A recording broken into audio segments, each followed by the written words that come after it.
Hello, and welcome to this week's episode of The Switch. My name is Patty Hampton.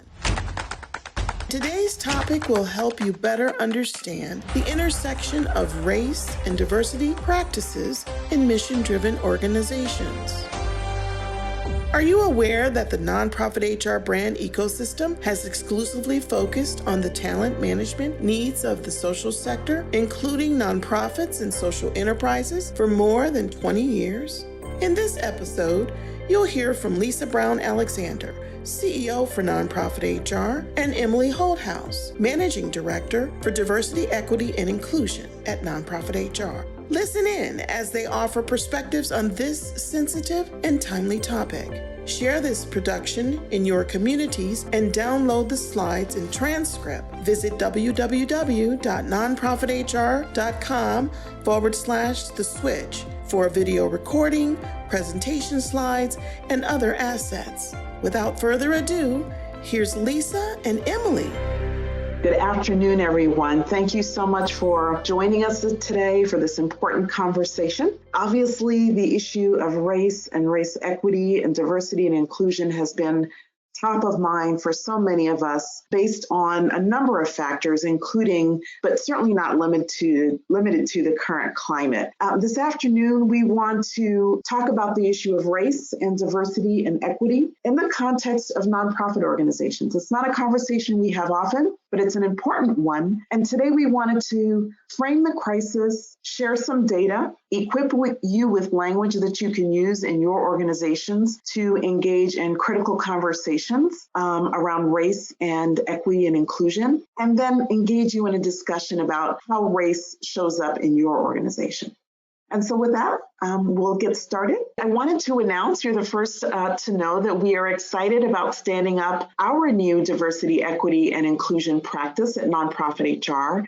And so if you have some specific organizational needs, in addition to the traditional services that we've offered in the area of search, outsourcing, project-based consulting, and total rewards, we're also very excited to now offer support around DEI that includes thought partnership, strategy planning, design, and implementation, equity reviews and assessments, training, and facilitation. So this augments our current services, and we're very excited to be able to support your very specific needs in this space going forward. So if there's anything we can do to assist you after today's call, please feel free to reach out. This event was originally recorded as a Nonprofit HR webinar. Check out other Nonprofit HR events and virtual learning opportunities at nonprofithr.com/events. All right, so let's get started. Let's talk about where we are today. We know that we're in crisis as it relates to race. We're also at an important inflection point as a nation, as social impact organizations, and as individual citizens and residents in here in the United States. So let's talk a little bit about the crisis that we face as a sector. We know that the nonprofit sector is a microcosm of the world, right? It's certainly a microcosm of America. And by virtue of that, the very things that exist in our broader society also permeate the sector, the social impact space, the nonprofit sector, the philanthropic sector, the association sector, whatever particular community your organization is aligned to, it's likely facing some of the same challenges that the rest of the nation is experiencing: racial indifference and harassment, discrimination, segregation even within your own workforce. Issues are now emerging that some, but not all, have been grappling with for a long time. And so it's to be expected that we would find ourselves now being ready and faced with having to deal with these issues within our organizations in the context of work.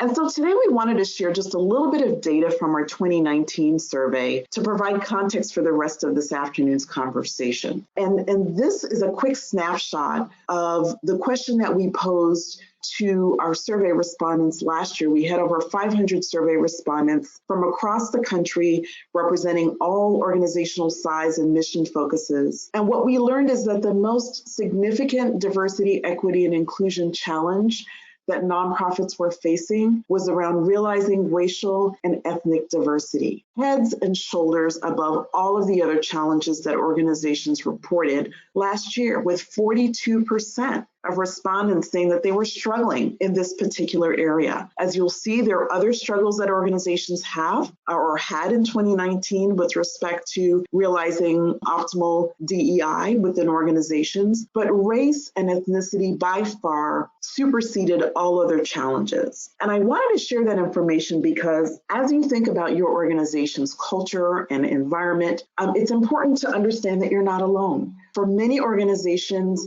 even though they may be working in diverse communities or communities of color, many organizations have not looked inward to grapple with and address the very concerns that may be facing them as an organization. Not so much the work in the community, but the work within. And so we're going to spend some time talking about that today. But I wanted to just highlight this one data point as something that you should know that many, many organizations are struggling with, or at least were in 2019. It'll be interesting to see where we land for 2020. One of the things that we also learned through the work done by the Building Movement Project and the Race to Lead report, which is a critical report on leadership within the nonprofit sector and how it's experienced by people of color versus those who identify as white. And what we learned is that there is general agreement and consensus that the lack of diversity within the nonprofit sector and nonprofit leadership in particular is a major problem. 79% of respondents to the Race to Lead survey and this particular question agreed, whether they were Black or Latino or Asian or Native American or African American, agreed that the lack of diversity is a problem for the sector, with only 12% kind of being neutral and 9% disagreeing. So there's general consensus that this is an area of concern within the social sector. We also know that the issue of race is a crisis that impacts the nation. You would have to be living under a rock not to be dialed in at this point to what's going on nationwide, from our political realm to societal realm to economics to the issue of racial injustice and police brutality as it's experienced, particularly by African-American men, but certainly African-American people in general. Race is an issue that we are now looking dead in the face and need to address. And so we intend to do that today and provide you with the tools that you need to engage in critical conversations in your own organizations. But we know that race is a struggle both for the sector and for the nation. And so I wanted to just highlight some data that the Pew Research Center reported on and produced last year when they asked the question of everyday Americans about their perceptions of race and race relations and the status of race relations in the United States. You'll see that 58% of the respondents indicated that they thought that race relations in America was generally bad, with 41% indicating that they thought it was generally good. And now when we look across the color lines, there are significant differences in perceptions by everyday Americans, regardless of whether they work in the sector or not, or are connected to the sector, about the status of race relations. This, again, was 2019. But 56% of white Americans perceived that race relations were bad, compared with 71% of those who identify as Black and 60% by those who identify as Hispanic or Latino, or Latinx, excuse me. And so it's important to raise this because how we experience race and have discussions about race in the nonprofit sector, in the nonprofit workplace, will be impacted by how we identify and the experiences that are lived by each of us based on our ethnicity and our racial identity. And so I wanted to just highlight that. We also noted that non-whites are more likely to see advantages in being white. We've heard over and over again the term white privilege. Some refer to it as white advantage. But there are definitely differences in perceptions about the advantages that come with being white versus being Black or being Latino or even Asian, identifying as Asian in the workplace. And so this is important information for us to have as we think through how race shows up in our organizations. So we want to spend a little more time digging more deeply into some of the results from the 2019 survey. Again, so you can benchmark your own organization and you can better understand and be aware of how race is impacting race and ethnicity and diversity is impacting other nonprofits around the country. And so, as I mentioned, we had over 500 participating organizations in our 2019 survey, with the largest representation of participants coming from social and human services, followed by the education space, and then health and human services. We had representation from all subsectors or segments of the nonprofit sector, but these three had the largest representation. And then in terms of size, we had a disproportionate or a larger percentage of nonprofits from smaller organizations, those with budgets between 1 and about 5 million. In terms of headcount, we had our largest representation coming from organizations with between 21 and 50 staff members, followed by organizations with 51 to 100. So again, think about where your organization falls on the scale, but you'll see that we had decent representation from just about every segment from a headcount perspective. In terms of where organizations are in the maturity curve, you'll see that those who participated, the vast majority are mature or were mature, sustained and sustainable organizations, which means we're not talking about organizations struggling with DEI that are new startup organizations or even in growth mode, but we're talking about organizations that in some instances have been around for hundreds of years, at least tens of years, decades. And so these organizations are struggling with the issue of DEI, even though programmatically, maybe financially, operationally, they're mature organizations. In terms of budget size, as I mentioned, the largest segment of participating organizations came from the smaller end of the spectrum, with organizations having budgets between 1 and 5 million. And you'll notice that larger organizations represented about 23% if you look at the last two segments shown on screen. Organizations with budgets of more than 20 million and then greater than 40 million represented about a quarter, just under a quarter of our survey respondents. You have been listening to The Switch, a nonprofit HR podcast on powering your people with talent management insights, best practices, and hacks. Looking for a thought partner to help you integrate talent into your mission's strategic plan? Well, the good news is nonprofit HR has solutions to meet your unique talent management needs. Strategic planning is an annual ritual for many nonprofits, yet countless organizations plan for programs and fundraising without thinking about the talent needed to meet those goals and ultimately their mission. With more than 20 years of expertise under our belt and the bench strength of credentialed consultants, we partner with all mission types and offer solutions that span project-based human resources consulting and outsourcing, search, total rewards, and DEI. Join the community of social impact organizations that have trusted nonprofit HR to help them achieve their full potential through their people. So we asked the question of organizations, how many of you have a formal diversity statement? And what we heard was that 52% of participating organizations had one, and 48% did not. So it's roughly half and half of organizations had a statement and half didn't. Of those that had statements, organizations that were larger tended to be those that had statements, right? So if you had a budget of greater than $20 million, you're more likely to have a formal diversity statement versus not. Conversely, those organizations that were smaller with budgets of less than $1 million, a greater majority tended not to have statements. So while there's not a correlation around mission type with those organizations with diversity statement, we did see that the larger ones tended to be more advanced in this space by having a statement. Now, of course, having a statement is not the end all and be all. It's an important part of your diversity, equity, inclusion strategy. Emily will talk more about that shortly, but it is a step. And so we want to recognize that those that are larger tend to be more advanced around making formal statements. And then what we also learned was that the mission types that were more likely to have formal diversity statements were in the arts and culture and human and civil rights space. Obviously, human and civil rights space, that makes total sense. But note, only 57% of those organizations had diversity statements, which means there is a very healthy number, 43% of human and civil rights organizations work in this space, but operate without a formal statement of their own, right? So that gives us an idea about where we are just in general as a social impact community. If the people who are in the trenches doing this work every day are not kind of leading the way with having diversity statements, it stands to reason that many other types of social impact organizations may not have such statements as well.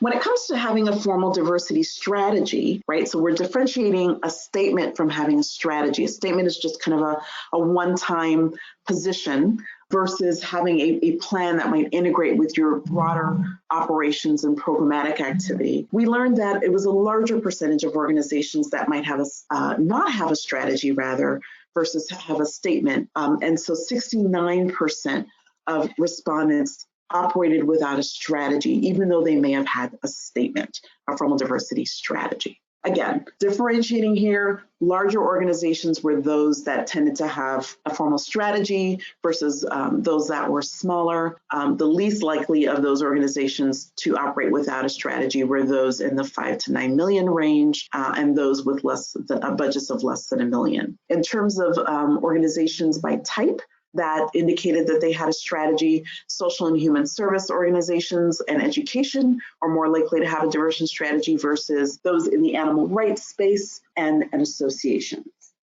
In terms of the primary drivers for creating a diversity strategy, what we learned was that there was a lot of difference across organizations. You'll notice that the other column indicated 30% of organizations had reasons other than those listed here for creating a diversity strategy. Those who responded to the list of options that we provided, lack of diversity at the leadership level was the driving reason for creating a strategy. And we know that, for example, 27% of nonprofit boards have absolutely no people of color, right, within their organizations. We also know that people of color represent those that do have people of color on their boards. That only represents 16% versus the fact that people of color represented 39% of the population. And so, as in general, as a social impact space, diversity at the leadership level is a key challenge and a key driver for why organizations are creating diversity strategies, but also a reason or a reflective of the fact that there is limited diversity strategy at the leadership level. In terms of resources, we wanted to highlight the fact that while organizations may have statements and strategies, in the majority of cases, participating organizations did not have someone who could be solely dedicated to their organization's diversity efforts. Now, it will be interesting to see whether or not that metric changes when we complete this survey this year. We know that a number of organizations have already begun exploring hiring a diversity or equity and inclusion officer to their leadership teams. And so we'll be able to verify and validate that through the results of our survey this year. So stay tuned for more on that piece. For those organizations that did not have a dedicated diversity professional on their team, only 28% have retained the services of an external consultant, 19% have not considered doing that, and 53% just have no resource available to them at all. If you're in that category, you can certainly know that you can reach to nonprofit HR right now, but there are a number of highly qualified professionals out there who can help your organization through its own DEI journey. And so know that you're not alone. You're certainly not alone. If you don't have a coach or a consultant or someone on your board who can help you, but there certainly are resources available. All right, so I'm going to turn it over to Emily at this point to equip you with some language that you can use to have critical conversations in your organization. And so with that, I'll turn it over to Emily. Emily, all yours. All right, thank you so much, Lisa. And now that we have the foundation of the data, to talk a little bit about a common language that will help us all be on the same page related to equity, and then we'll get into how all of you can begin to get on that journey to infuse equity into your leadership brand.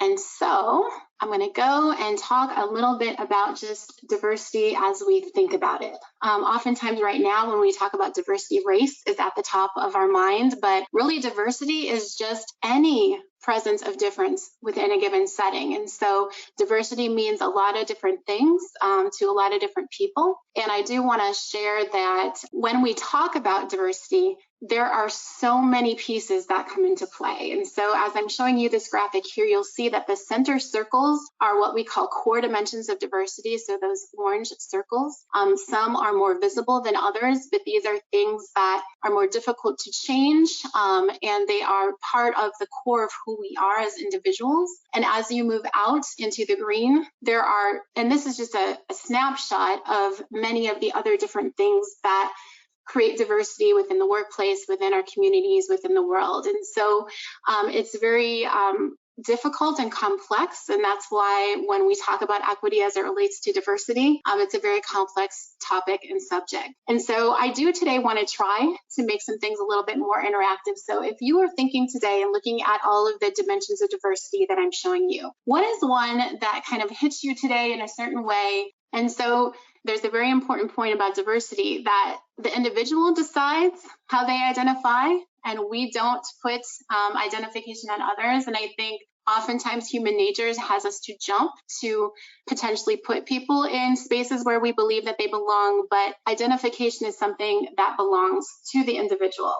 And if we think about inclusion now, this is, I think, the more difficult part of the equation, because we know that we're going to bring people together and everyone is going to be different based on all of those dimensions that I just shared with you and many more that weren't on the slide. But the real question here with inclusion is, so what?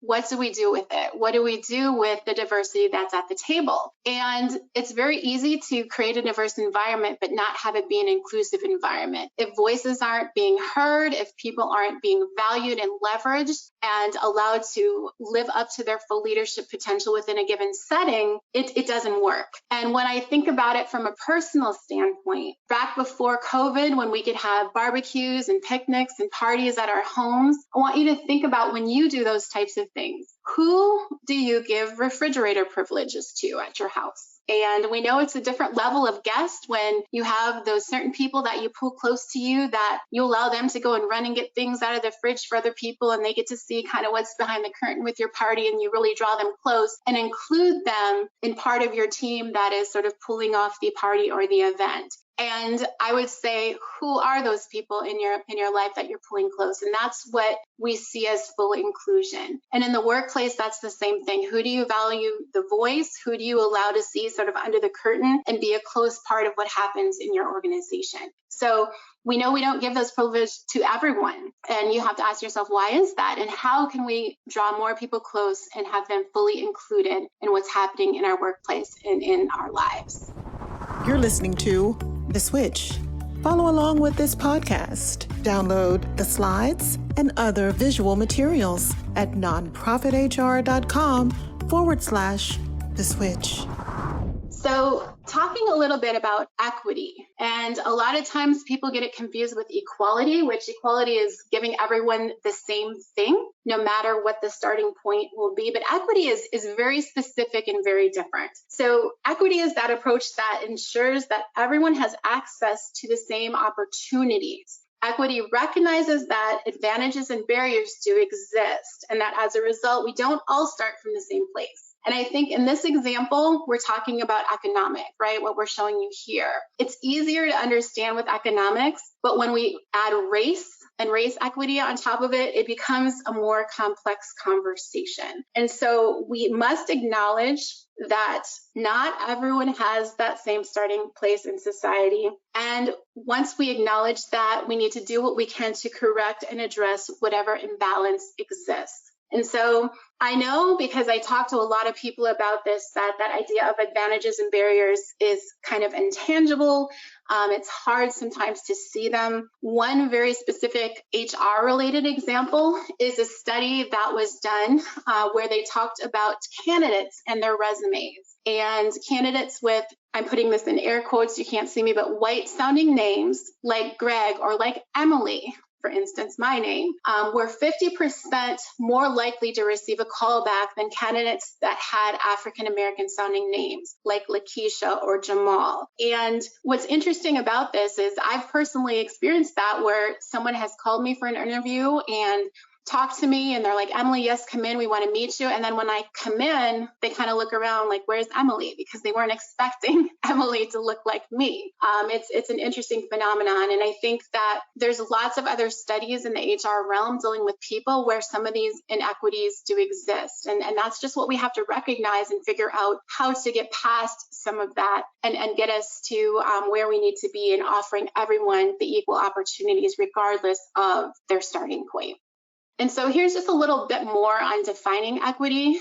It's the guarantee of the fair treatment, access, and opportunity for all, and that space where individuals are not at a disadvantage because of their background or social position or race, whatever dimension of diversity we're talking about. And also the really important thing about equity is it requires institutions to address systems and processes and barriers that have prevented that full access and fair treatment. And so this is why this is a really difficult and complex thing. But if your organization isn't ready to focus on systems, you're going to have a challenging road to be able to get to an equitable organization. Systems, we know, live far beyond the timing of those that built those systems, and the effects from those systems we often still feel today. If you're not familiar with a practice called redlining, I would suggest that you take some time to sort of Google and learn, but that was where a certain period in our history, it was legal to sort of draw red lines around certain areas of maps, and banks wouldn't provide loans to people that were in those areas.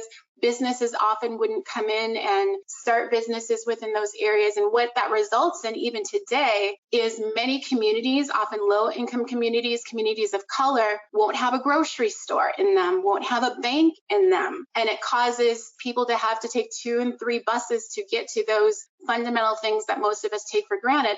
All of that is a result of a practice, a legal practice called redlining. So that's just one example of a system that was in place and we're still feeling the effects. Another really interesting one that I've been reading about recently that I didn't know about was called peonage. And it's the period of after slavery, how the loophole was used in the 13th Amendment to incarcerate Black people for very minor infractions of these new Black codes that were created. And by putting them into mass incarceration situations, they were able to be rented out to people to do work where they weren't getting paid, and the state and institution that was incarcerating them was getting paid. And this occurred for many, many, many years after slavery was over.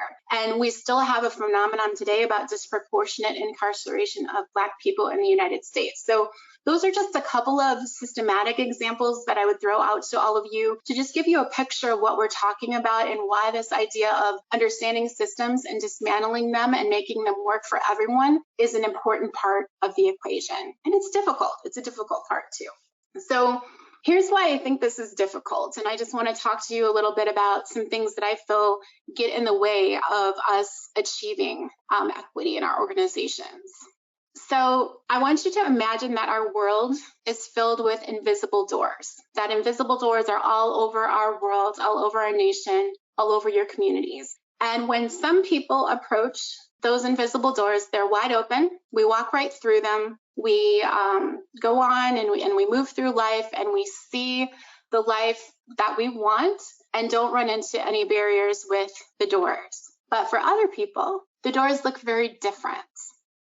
And so for some in our community, those invisible doors that we walked through and were wide open for us are actually closed to others. And so they might be closed, they might even be locked to others. And so inequities are often invisible to those who don't experience them. And that's why people sometimes have such a challenge with understanding, especially racism in our country and in our communities, because maybe they've never experienced it and they've never been close enough to someone else to see someone else experience it. So it's hard for people to believe that the way that they walk through life, someone else may be having a very different parallel but different experience as they walk through life. And so I will just personally share with all of you that my husband, I have a multicultural family. My husband is a white man and I am a African-American female woman.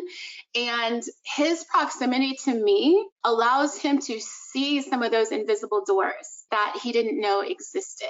One quick example, I know many of you travel, and before COVID, I was on the road and I traveled a lot with my work and with my family. And all of us have done this where we've accidentally locked our hotel key in the room, right? And then you have to go down to the desk and go talk to them to go get it. My husband never understood the experience of a person of color when this happens. When it happens to me and I'm by myself, I have to go downstairs. I have to wait for the security guard to walk me back up to my room.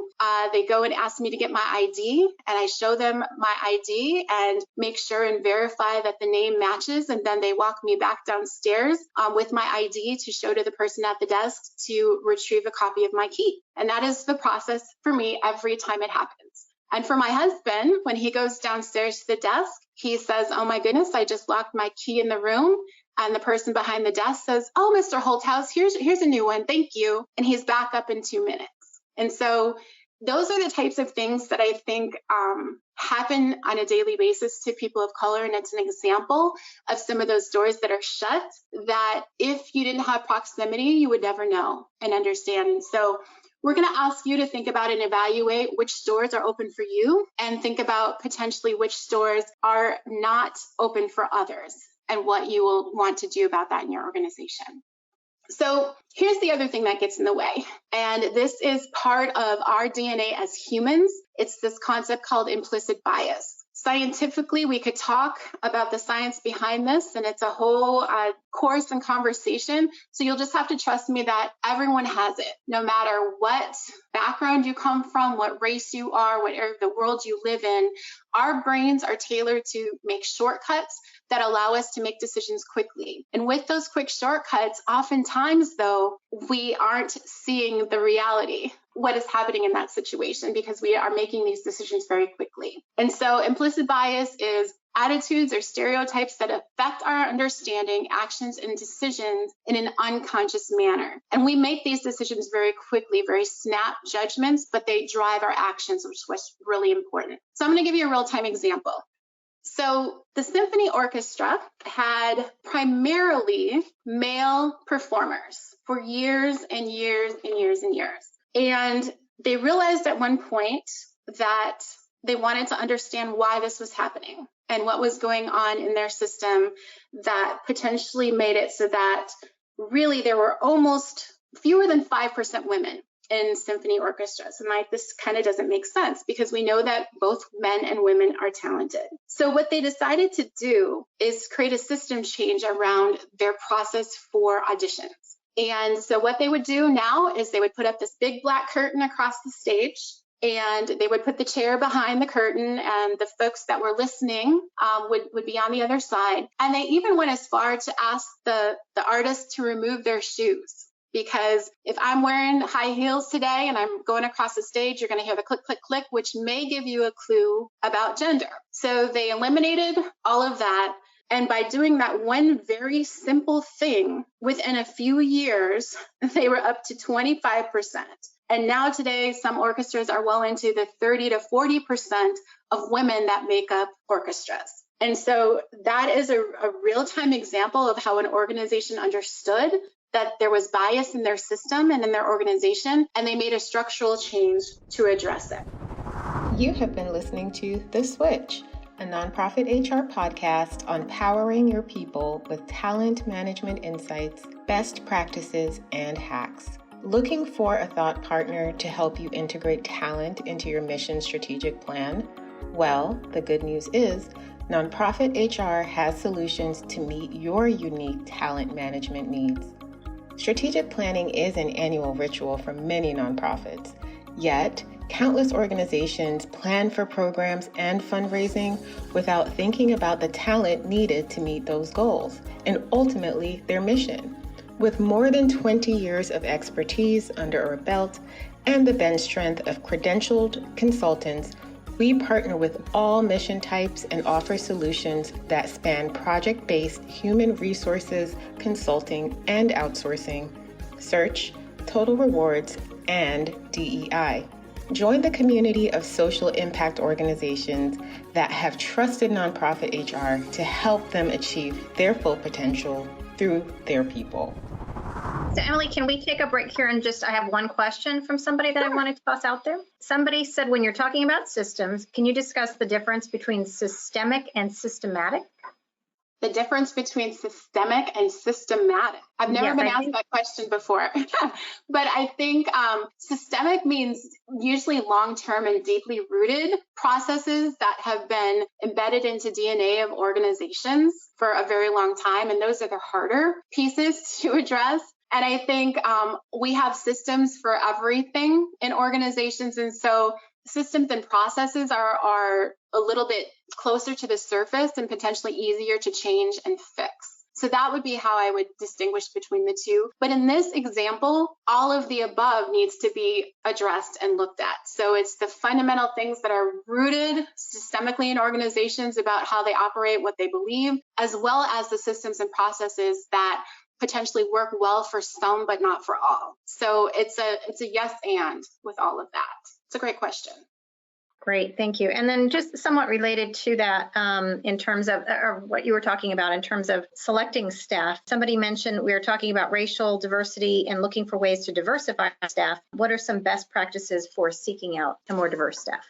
Yeah, so I think that I ask organizations often to think about, where are you looking? People will often tell me, Emily, no one diverse applies. I don't know, we just can't find anyone. And my initial question is, where are you looking? And what unconventional ways of recruitment are you seeking? What types of key partnerships do you have with institutions that attract the same demographics that you're looking to attract? If we're talking about race, and we'll just use African Americans as an example, how often do you recruit at institutions that have large numbers of African Americans that are part of them naturally? Or oftentimes recruitment happens through people's networks. And if everyone or many of the people in your organization look the same and they're recruiting from their networks, human nature tells us that you're going to get similar people based on recruitment through networks. And so I think I advise people to look at, what is your recruitment process? What type of a net are you casting? If you're doing the same thing that you've done for a long time, chances are that's not going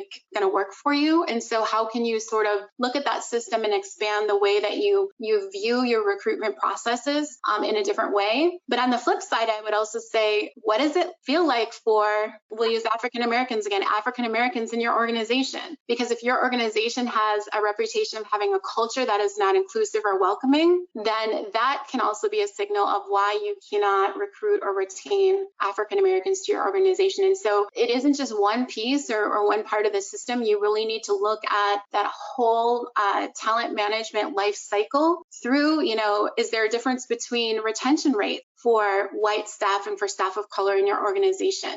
Is there a difference in promotion rates? And do you have a system for promotions, or is it really about sponsorship that can have inequities as part of that? So it's not an easy question. It's not a simple answer. It depends on what's happening in your organization. But I do tell people that you really need to be creative in your approaches to reimagining some of those systems to get a different result than you're getting today. Okay, and then finally, related to talent acquisition, what about removing names and addresses from resumes? Does that help to reduce bias? Absolutely. That's a great practice. I know it's definitely with the automation that happens now with how a lot of organizations process things. Automation can sometimes help you with that and remove those for you. But I think if you have a regular process where people are reading resumes, it does help to do that, to remove names. And I think another thing that I've had an organization do around that process is, before the face-to-face interviews happen, have all the people that are on the panel, those decision panels, to take some of the Harvard Implicit Bias course exams. There are 10-minute little tests that you can take that help to bring biases to the forefront of your mind. And if you have the panel do that within a few days of doing an interview process, it helps them to take bias out of their decision making and really begin to look for the right candidate. And again, those are little small sort of tweaks to processes, but all of those things add up to really matter as it relates to creating equitable systems. Okay, great. Thanks, Emily. This idea of creating an inclusive and equitable environment, workplace, world, I cannot be clear to say that this is not a one-time thing like, hey, I take a training and everyone takes a training and we're done, or a one-off initiative. It's an ongoing commitment from everyone. And we talk a lot about that it is definitely a marathon and not a sprint. Inequities did not emerge in one day. They emerged over time, and we have to be sort of relentless in the commitment to continue to apply an equity lens to current systems and processes, new systems and processes, past systems and processes to help us continue to make sure that they're equitable for all. Actually, if I may, Emily, just before you go on, I want to just reinforce the notion of spending time evaluating where you are as an organization. And one of the things that we have been advising organizations that have reached out to us is to spend more time in discovery, which means to get clear about why you might want to do this work, what success looks like for you as an organization before jumping into programs, because it is easy to host a training session for a couple of hours or to have a multicultural luncheon for staff to celebrate difference. But those are kind of one and done events, as Emily stated. Hard work, the important work really comes from sitting back and looking at your organization's strategy, your priorities, and understanding how a DEI initiative or effort can not only enhance your workforce, but help you drive for greater impact in the communities where you serve, right? When we look at diversity and equity and inclusion through that lens, it has a longer shelf life because it's more than just the moment, the event that happens. It really becomes part of your business strategy, your operational strategy, your programmatic strategy. And where that happens, we tend to see greater success. So I just wanted to add to that. 100%.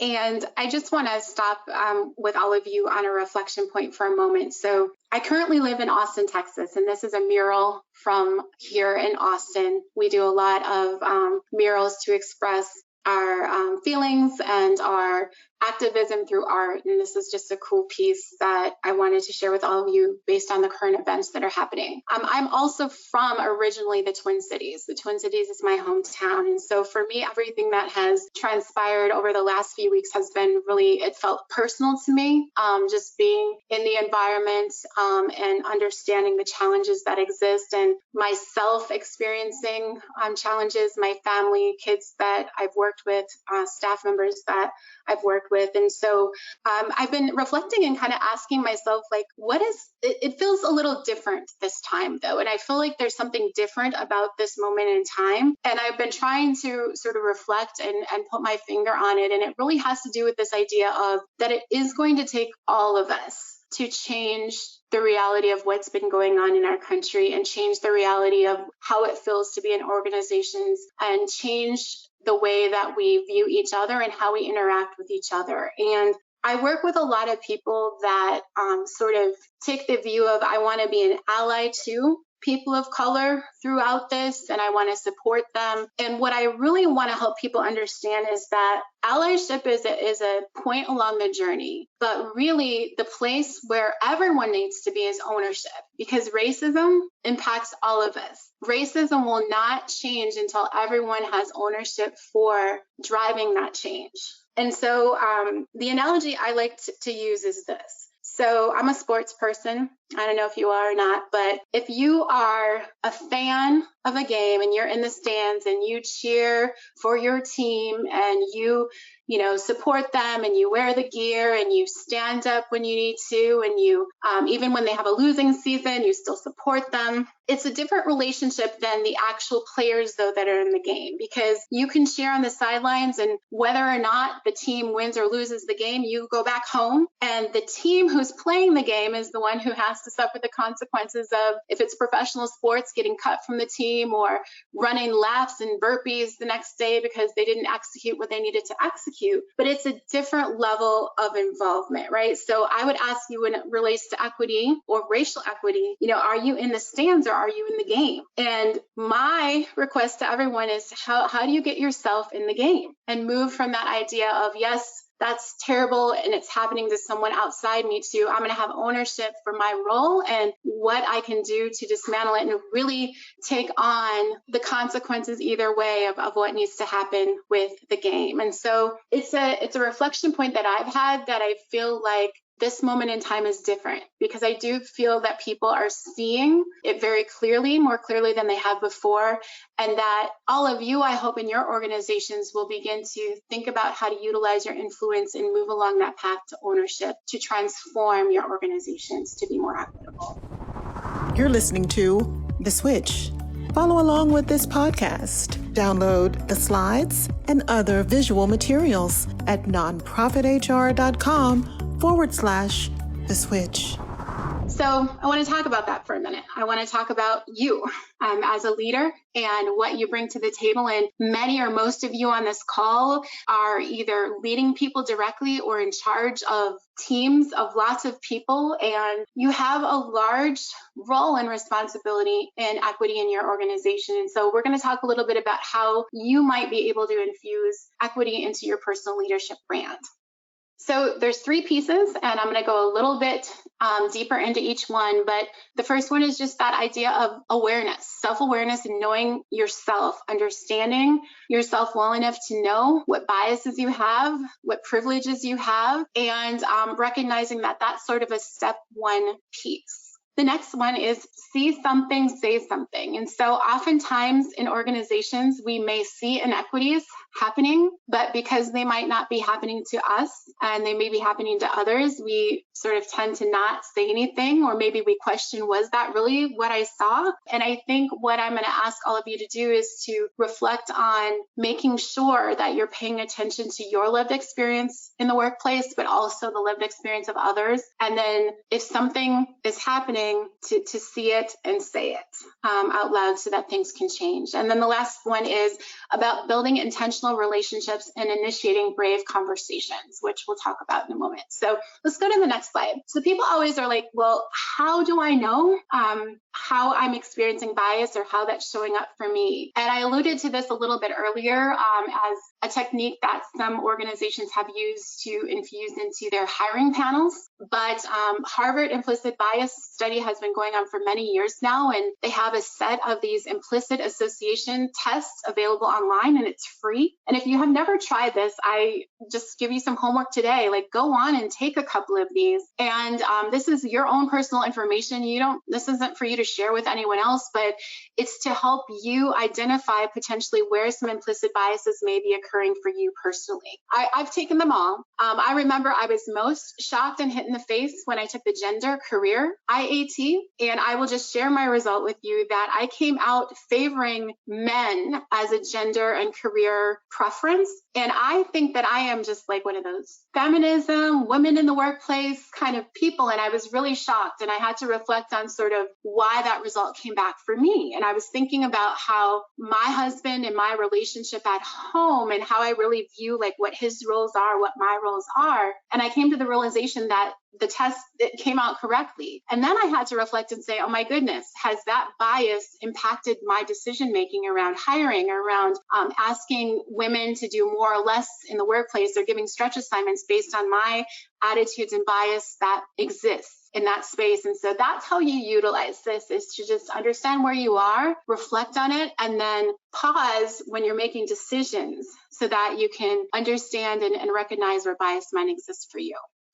And this is a really cool tool that has been all over the internet, and the source is surgeryredesign.com. We need to give them credit for it, but I just always thought that this is a really solid way for you to think about And in this case, we're talking about racism and becoming anti-racist and race equity. But where are you along the continuum as it relates to race equity? And they've got the fear zone, the learning zone, and the idea is that you want to get into that growth zone. And the growth zone never ends. It's continuing. We're going to keep growing every day, but we want to definitely move along that path to get into the growth zone. And I think another piece of this is you want to really work hard on yourself. I will say, as a person of color, that we can't always depend on the people of color in our lives to be our educators. They're an important part in important relationship, but utilize resources and books and videos and internet and conversations to help you move into that learning space so that you can move into the growth space. And so this is a really great way to sort of categorize those movement of zones to becoming anti-racist and getting on that journey. So it's a great resource. The second piece was that see something, say something piece. And we talked a lot about how bias is in people, but it's also in institutions. And so organizations must be cognizant of the policies and procedures and culture that create bias within their structures. And the important part for you all to recognize about this is it's important for you to understand your own biases, because as an individual in an organization, you make decisions every day. You set policy every day. You enforce policy every day. You make a lot of decisions. And if there's bias in your decision making, that rolls up into organizational bias over time. And so there is a direct correlation between the two. And I think the other piece is that you need to consistently hold your organization and the people within it accountable to inequities when they exist, and not be afraid to call them out. And it is even greatly important that you call out inequities for others, not just when it benefits you, but when it benefits others. You know, I spent a long career in the YMCA, and I work hard to be an ally and champion to the GLBTQIA+ community. I don't personally identify, but I want to be a champion, and I want to be someone that those individuals can count on to give voice at the table when they aren't there necessarily. And in the why, we talk a lot about what is a membership. Is we're a membership organization, and in many ways it was a man, a woman, and kids, and a dog, and that was how it was defined. And we had to expand that so that we could really fulfill our vision of for all. And I remember being at the table and speaking up and saying, we need to not be thinking about it this way. We need to be thinking about family holistically and keeping all families in mind, and really being a voice when that voice was not at the table, and seeing an inequity of how we were viewing the family structure in our organization. So that's one example. It's more powerful sometimes if allies and those impacted call it out together than it is just for those impacted to be asking for it, if that makes sense. And so it's really important to advocate and call it out, not just for things that aren't equitable to you, but some of those doors that maybe you walk through and others don't, to call those out as well. So this last piece has to do with relationship building and brave conversations. And I talked a little bit earlier about proximity and the fact that my husband being a white man and me being an African-American woman, we have proximity to each other, which allows us to have a lens into each other's lives experiences. And we both learn about each other all the time because of that. And I think as humans, we tend to have homogeneous proximity. And what I mean by that is, if you think about who you go to church with, who you invite to your home, potentially your family makeup, people that you choose to spend time with closely, oftentimes that's not always a diverse group around us. And until we begin to build authentic relationships with people who identify differently from us, whether it's race or any of those other, 50 dimensions that I showed you on the slide earlier, until we begin to do that, it will not really allow us to understand the lived experiences of others. Because again, those doors are invisible, and it's so hard to believe and see unless we have that proximity. So one piece of homework that everyone can do, and I know we can't invite people out right now to real live in-person lunch today, but maybe start to build some relationships over Zoom. Have a Zoom lunch with a colleague who maybe identifies differently than you, and begin to build that authentic relationship so that you all can have those conversations together and give honest feedback and talk about your lived experiences. And then do it again and again and repeat. If we continue to expand our connections and our proximity to people that are different than us, it will be a game changer for our society and for our world. So the brave conversations piece is really important, and all of you are leaders in your workplace, and what you're seeing on the slide there, the be present, respect confidentiality, those are just some engagement principles that I will use anytime I'm doing a crucial or brave conversation in the workplace to sort of set the stage. I would encourage all of you to have them as much as you possibly can and encourage them and organize them. Understand that it's not going to be perfect, that people are going to say the wrong things, and that is just how it is going to be, but it should not prevent us from having those brave conversations. And a lot of times you'll see we say, oh, create safe space. I like to call it brave space, because really it's about people getting in dialogue together and respecting confidentiality, but then allowing the learning and expanded perspective to leave the room with all of us and creating those connections in those brave spaces. And so I encourage all of you, if you can, to begin to start dialogue in your communities and in your workplaces and begin to just not worry about having the conversation. All right, so I've talked a lot, and we're getting down to really the place where you all will be able to ask questions that you might have. But if nothing else from this, I want you to just remember the invisible doors analogy that I shared. And I want you to really, in all of your spaces and places, strive to make those invisible doors and those invisible opportunities visible to yourself. And I want you to really think about and reflect on your own life and lived experiences, but then also on the lived experiences of others that may be different, that may be experiencing some of those locked and closed invisible doors. How are you going to use your expanded equity lens and your leadership influence to change it, to make the invisible doors open to all? So I do want to hear from all of you now in the chat, or as many of you that feel comfortable. We've got a lot of people on here, but really I want to say we've spent time, but the rubber meets the road after you leave here, right? And so, based on either some of the data that was shared or some of the concepts that I have shared today, I'm curious, what might you do differently? What might you do to begin to get on that journey to infuse equity into your leadership brand? How might you influence your organization to address equity in a different way?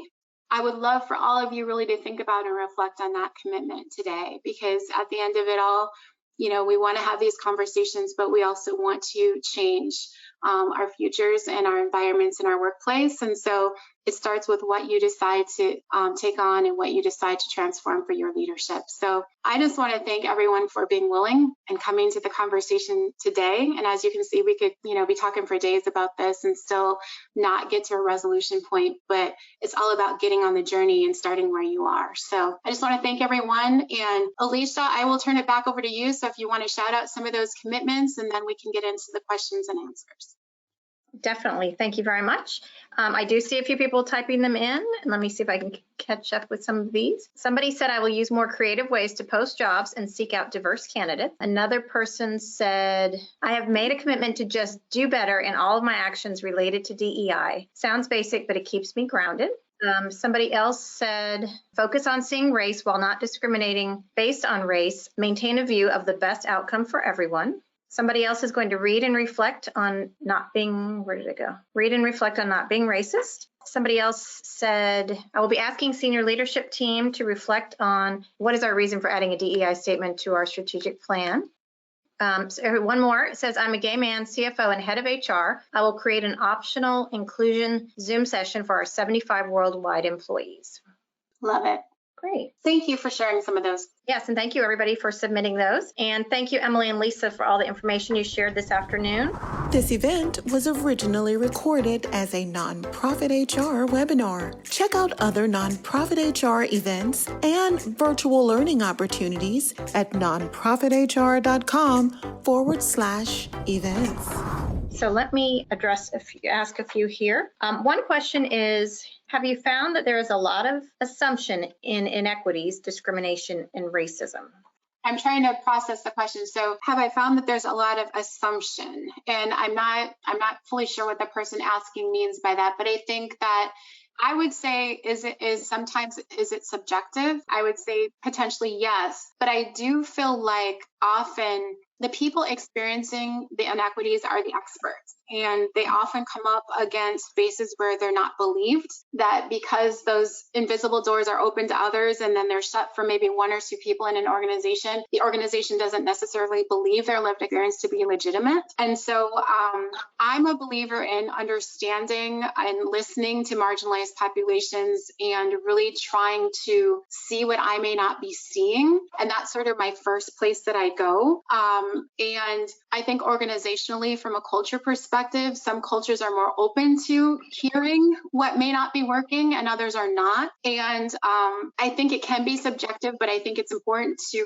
really listen and understand what it feels like when those doors are closed in your organization and listening to that perspective. So Lisa, I don't know if you have another take on that question. I actually do. Yeah. Thanks, Emily. One of the things that we do a lot of when we help organizations assess their culture is to facilitate conversations by organizational demographics, right? And so if you know that there's a particular segment of your workforce that is marginalized or whose voice isn't necessarily heard, it's okay to convene them and give them that brave space or safe space to have a conversation, to share their perspectives, their insights, because what that does is two things. It builds engagement. It conveys a commitment to having the voice of the voiceless be heard. But it also helps to inform the strategy or the approach that you take as an organization to address diversity, equity, and inclusion within your organization, right? So what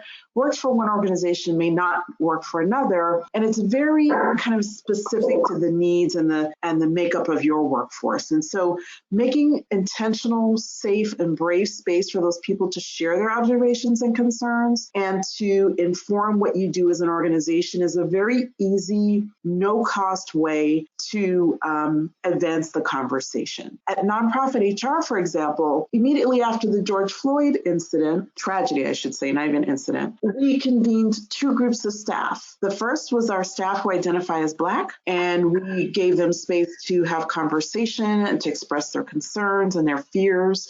And we also separately convened the staff who don't identify as Black to give them a safe space to express their concerns and experiences through the entire episode. And so it was a small gesture, but it was an important one for us as a way of making sure that people who maybe didn't feel like they were going to be heard on either side of the equation were heard. And so I would encourage you as a simple step to think through your own workforce demographics and identify where there might be opportunities to give voice to those who otherwise are voiceless.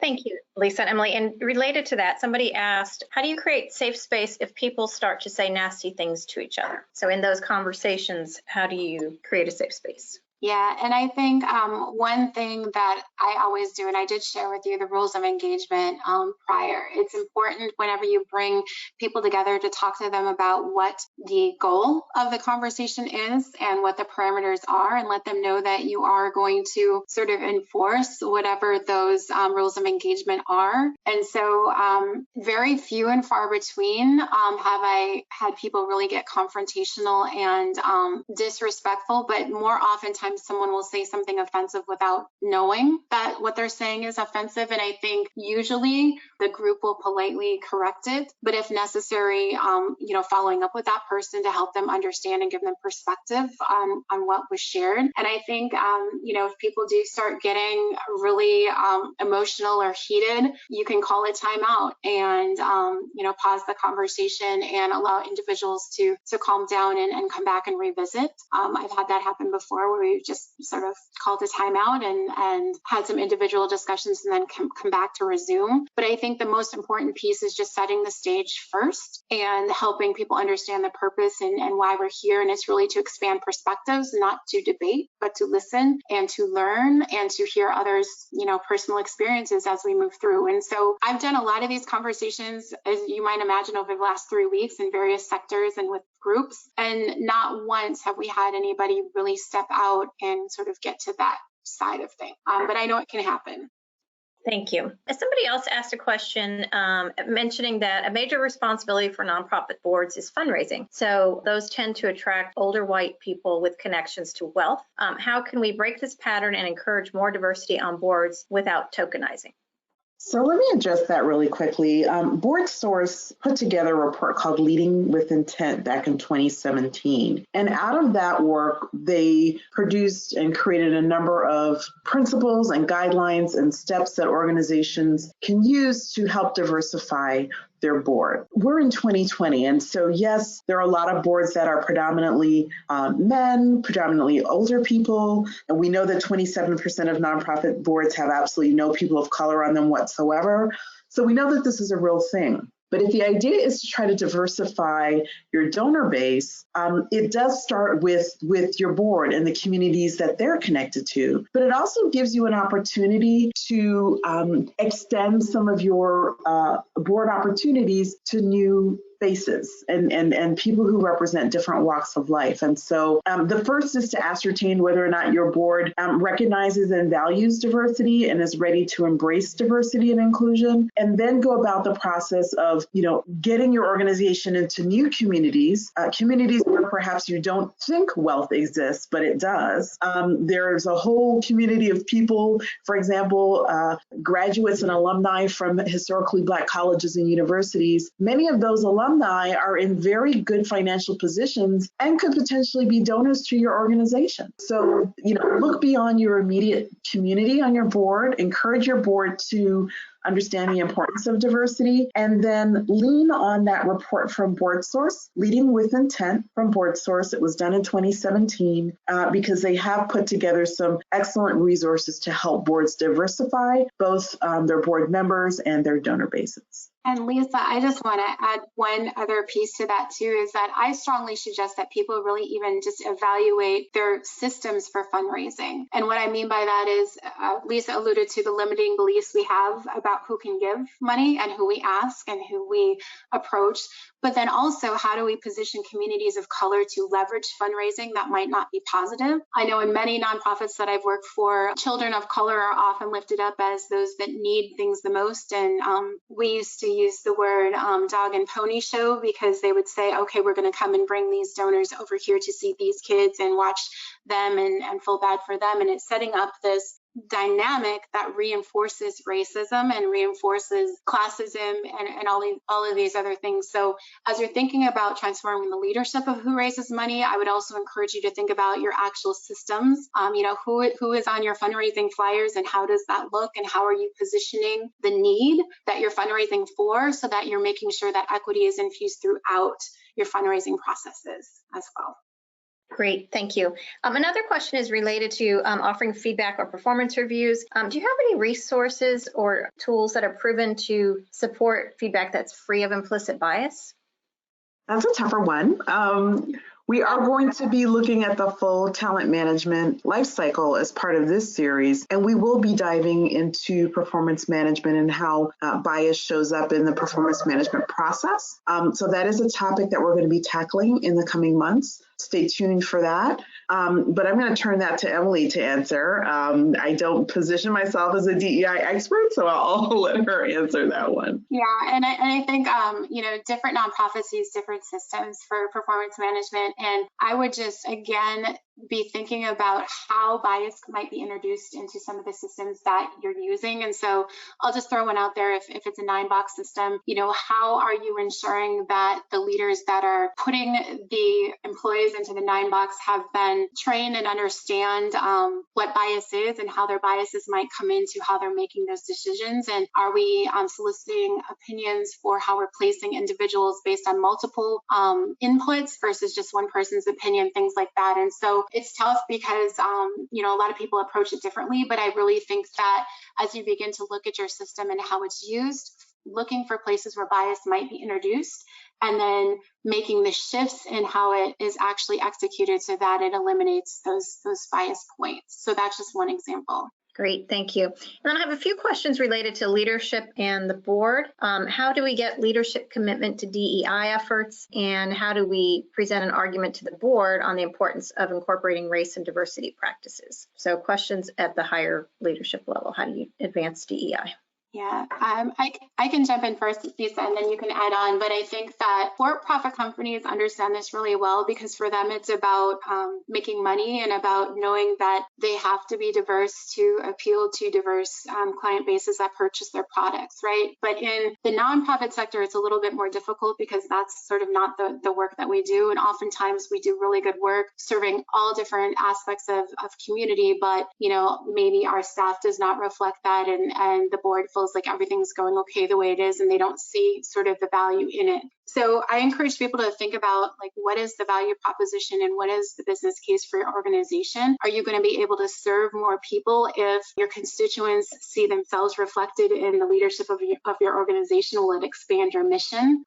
We also know that diverse teams are more effective, more creative, raise more money, help drive innovation in organizations. And so what is it for you that having a diverse, leadership team and having equitable systems and processes is going to drive for your strategic outcomes and what your organization is looking to do within the community? And so it's a little tougher because we don't have that business or that number to drive to in the nonprofit sector, but we also know that we can expand our reach if more people feel welcome within our doors or within our community that we create. And expanding our mission and cause and impact is what all of us in the social sector want to do. And equity and diversity and inclusion is directly related to our ability to do that. So Lisa, I don't know if you have other ideas to add. Not at all. You nailed it. Okay, great. And then what can we offer our staff and teams to support them during the Black Lives Matter movement? Anything else that you haven't mentioned?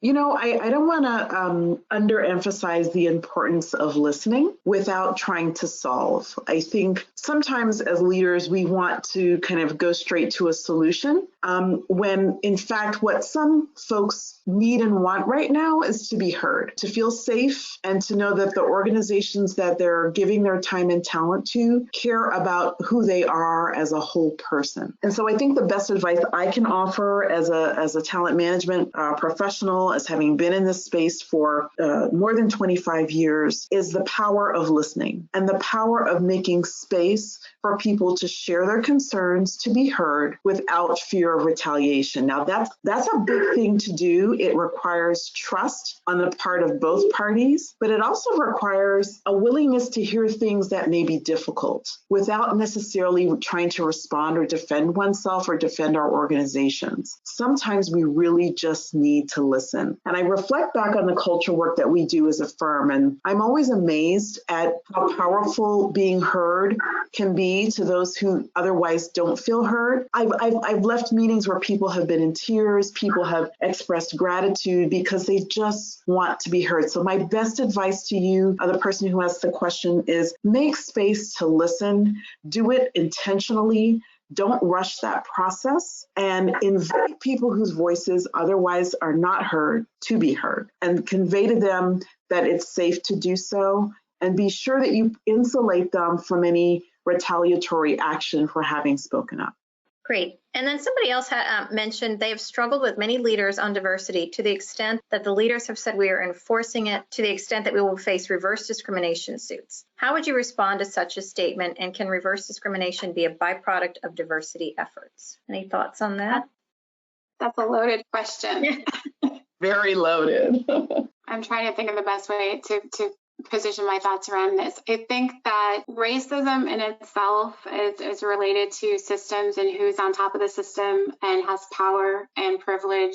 And so it's very difficult to sort of take that argument of reverse racism, because really it's about the power that where power is seated and how the system works to benefit others and not some. And so I think, I don't know, I'm not a lawyer and I don't know the legal pieces of all of this. So I don't know, Lisa, you can weigh in on sort of the legalities of it. But I think being intentional about trying to create diversity is something that a lot of institutions do well, and they figured out a way to do it so that it's equitable. And really, it's not about, we're not talking about affirmative action where we're saying these 3 seats need to be held by these 3 types of people or whatever. We're talking about creating systems that allow equal opportunities for all. And we have to be honest, in some organizations where Sponsorship networks are how people advance and move up. And if you're sponsored by somebody in senior leadership, you continue to move. And if you aren't pulled in and sponsored by someone high up in the network, you don't move and you get stuck. And I think those are the systems that exist that sort of create the challenges that we have today, especially at the senior leadership levels. And so we have to help people understand that those systems are in place in their organization and that we need to disrupt them and make them equitable. And I think once we help people understand that,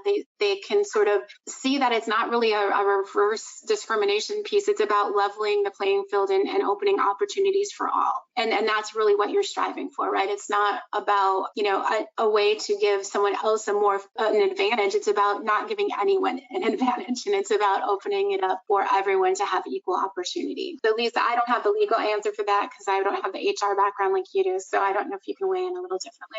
There have been cases of reverse discrimination, and we know that particularly in the academic and higher ed space. But I think if you focus on, as Emily said, trying to level the playing field, ensuring that your organization is inclusive, that your policies are not adversely and disproportionately impacting certain segments of your workforce, and try to make those corrections, continue to convey the message that this is not about taking away from one so another can get, right? It's ensuring that everyone has access and everybody's included.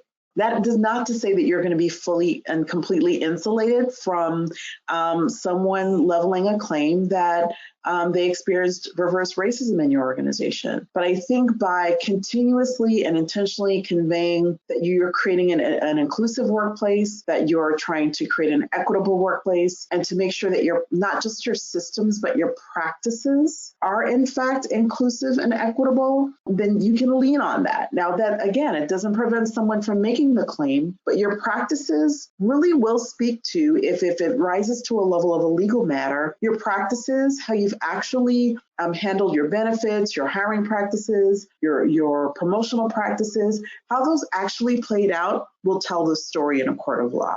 And so check those practices, check your organization for equity, do an assessment. If you don't know how to do one, find someone who can help you. We certainly can do that, but check your practices and your systems to make sure that no one, regardless of where they sit, is disproportionately advantaged or disadvantaged. Well, that's our show for today. Thank you for listening. The Switch, featuring nonprofit HR's DEI practice. Does your organization need to talk with someone about the topics we covered today? Nonprofit HR's DEI practice is your thought partner for all diversity, equity, and inclusion needs. Our firm has served the social sector exclusively for more than 20 years. Call us 202-785-2060 or email us for a mini consult. info@nonprofithr.com. Looking for more episodes of The Switch? Visit nonprofithr.com/The Switch and access recordings and resources to help your organization maximize its greatest asset, your people.